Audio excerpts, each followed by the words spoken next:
We're looking at number one. Number one says fill in the blanks with the correct numerical values to represent the solution. Set the compound inequality presented below. So the inequality we have is 10 is less than or equal to 18 minus x divided by 2 less than or equal to 24. So what I'm going to do is I'm going to split this up into two sections and also use a different pen. Let's see if this one's working better. Okay, it is. Let's not writing well with this one. Alright, so we have two sections. We have the 24 and we have the 10. So we're going to split it into two. We have 10 is less than or equal to 18 minus x divided by 2.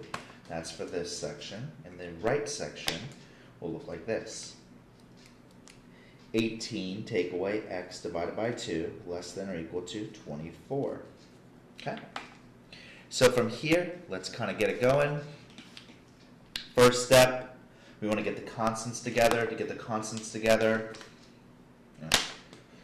I'm going to subtract 18 to both sides. So we get negative 18, negative 18, negative 8 is less than or equal to negative x divided by 2. Next step we need to is get our constants still together. So the inverse to multiplication or division is multiplication. So we divide both sides by 2, by negative 2. And we get 16. When you multiply by a negative, you have to remember to flip the sign. So now it's 16 is greater than or equal to x. That's going to be for our first solution. And if we were to rewrite it where the x is on the left, it would be x is less than or equal to 16. Just read it from the variable. Here, do the same exact thing. First step, subtract 18. We get negative x divided by 2 is less than or equal to 6. Next step, we want to multiply both sides by negative 2.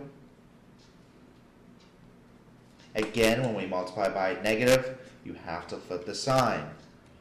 So we get, this would cancel, this would cancel. We get x, cancels, is greater than or equal to negative 12. All right? And if we were to flip it, where we put x first, it's going to be, or no, x is first. Good. So they want us to fill out this compound inequality. Well, we look, which one's bigger, 16 or negative 12? Well, clearly negative 16 is bigger, so we're going to put negative 12 here. Then our bigger number is 16. So that's not the most efficient way of doing it. You could have done it without that chart.